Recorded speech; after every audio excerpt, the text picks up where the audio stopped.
লোকসভা নির্বাচন শুরু হয়ে গিয়েছে, কিন্তু নির্বাচনী বন্ড কোথাও গিয়ে কি প্রসঙ্গ থেমে গেল? কারণ আমরা দেখলাম মেনস্ট্রিম মিডিয়াতে এই নিয়ে কোনো আলোচনা তো হলোই না, কিন্তু কোথাও গিয়ে কি সেই বিষয়টা আরও করে ধামা চাপা দিয়ে দেওয়ার চেষ্টা? আরও বিভিন্ন বিষয় আমরা দেখছি, ইস্তেহার থেকে শুরু করে 400 পার বিভিন্ন প্রসঙ্গ বারবার মোদি অমিত শাহের মুখে প্রাসঙ্গিকতা পাচ্ছে, কিন্তু নির্বাচনী বন্ড নিয়ে কেউ কিন্তু কোনো কথাই বলছে না। আমাদের সঙ্গে রয়েছেন বাদশা মৈত্র, তার সঙ্গে কথা বলবো। নির্বাচনী বন্ড এবং তার মাধ্যমে কয়েক হাজার কোটি টাকা করে পেয়েছে দলগুলি, বিজেপি সেই অঙ্কের হিসেবে সব থেকে বেশি টাকা পেয়েছে। নির্বাচনী বন্ডের মতো দুর্নীতি স্বাধীনোত্তর ভারতে খোদ নির্মলা সীতারামনের স্বামী বলছেন যে সব থেকে বড় স্ক্যাম। এই নিয়ে কি প্রতিক্রিয়া? না, আমি বলবো ভারতবর্ষ নিরিখে যদি বলো, সত্যি মেন স্ট্রিম মিডিয়া এই নিয়ে যা কথা বলার ছিল সত্যি বলেনি, কিন্তু পশ্চিমবঙ্গের ক্ষেত্রে বলবো আমি অন্তত কিছু সংবাদ মাধ্যম এই ইলেকট্রাল বন্ড নিয়ে প্রচুর কথা বলেছে, একের পর এক শো করেছে তারা। কিছুটা আমিও কম বেশি পার্টিসিপেট করেছি, সেই জন্য আরও বলতে পারি আমি। এখন কথা হচ্ছে যে সত্যিই তো কেন্দ্র সরকারের একটা সিদ্ধান্ত, গোটা ভারতবর্ষে এটা নিয়ে তোলপাড় হয়ে যাওয়ার কথা ছিল সংবাদ মাধ্যমে এবং আরও অনেক মাধ্যমে, সমাজ মাধ্যমে।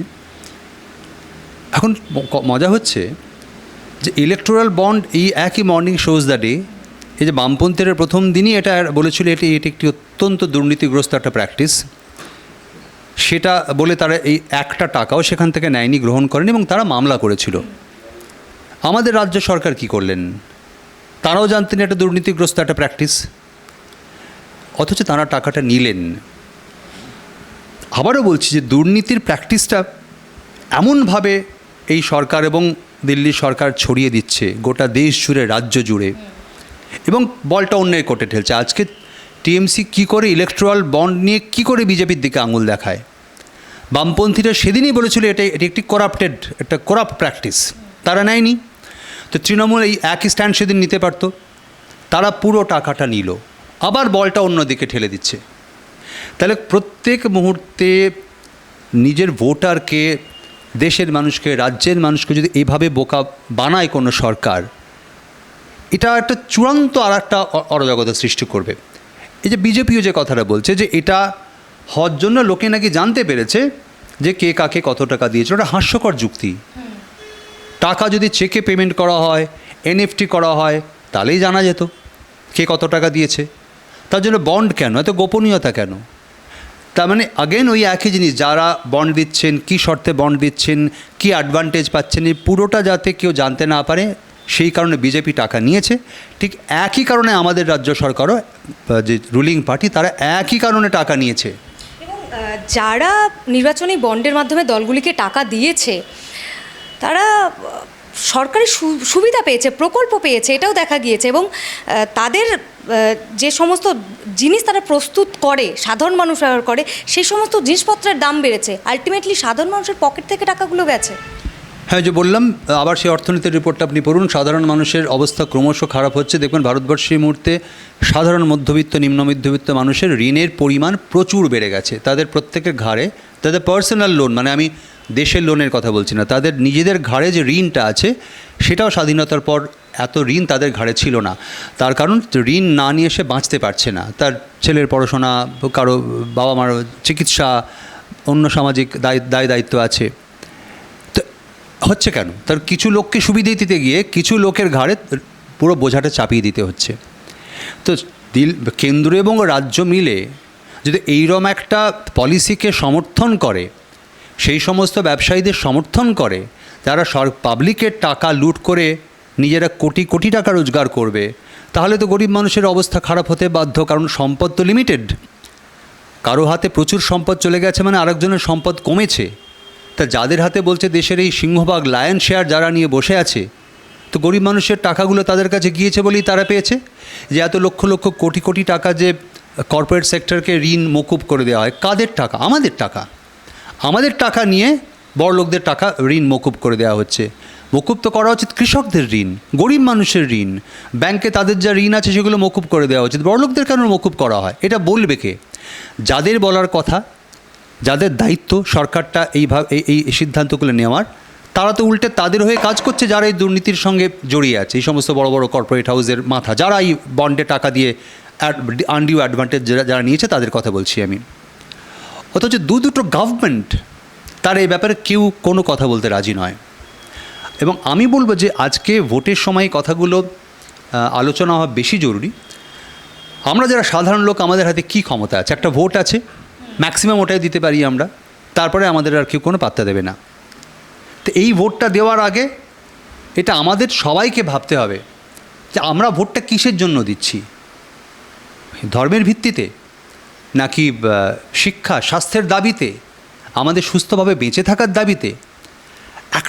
দুটো অ্যাবসলিউট মানে গভর্নমেন্ট, গভর্নমেন্ট মানে করাপ্ট শব্দটা বলছি এই কারণে, মানে যেদিকে তাকাচ্ছি, মানে দিল্লি, পশ্চিমবঙ্গ, কেন্দ্র, রাজ্য মিলিয়ে আপনি যেদিকে তাকাবেন, মানে বিপুল সম্পত্তি তারা আর্ন করছে।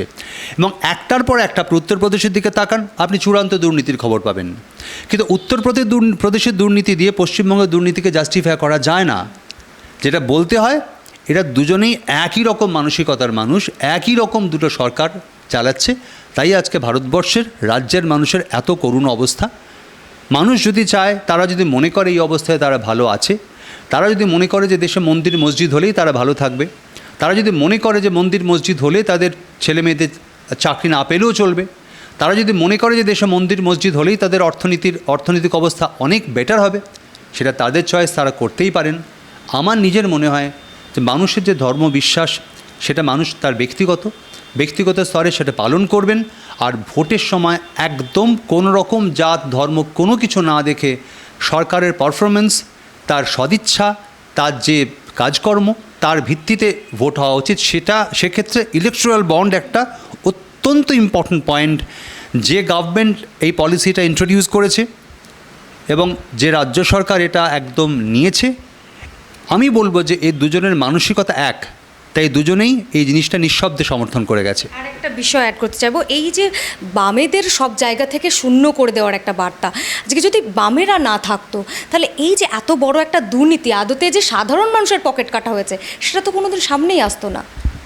এটা তো দিনের আলোর মতো পরিষ্কার। সেটা হচ্ছে যে এই মামলাগুলো, আন্দোলনগুলো, শুধু এটা বলে না, দিল্লির আপনি কৃষক আন্দোলন দেখুন, পশ্চিমবঙ্গের আন্দোলনগুলো দেখুন, মানুষ জানতে পেরেছে আন্দোলনগুলো হয়েছে রাস্তায়, তারপর কোর্টে সেখানে মামলা লড়েছেন, সেখানেও বামপন্থী আইনজীবীরা আছেন, বিকাশ রঞ্জন ভট্টাচার্যের মতো আইনজীবী আছেন, আর শামীম আছেন, আরও অনেকে আছেন যাদের টেলিভিশনে দেখতে পাই, এই সব্যসাচী আছেন। দিনের পর দিনে মানুষগুলো যদি লড়াই না করতো, তো সরকার তো অনেক আগেই বলেছিল সব ঠিক আছে, কোথাও কোনো গণ্ডগোল নেই। তারাই তো লড়াই করেছে বলে আজকে জানতে পারছে।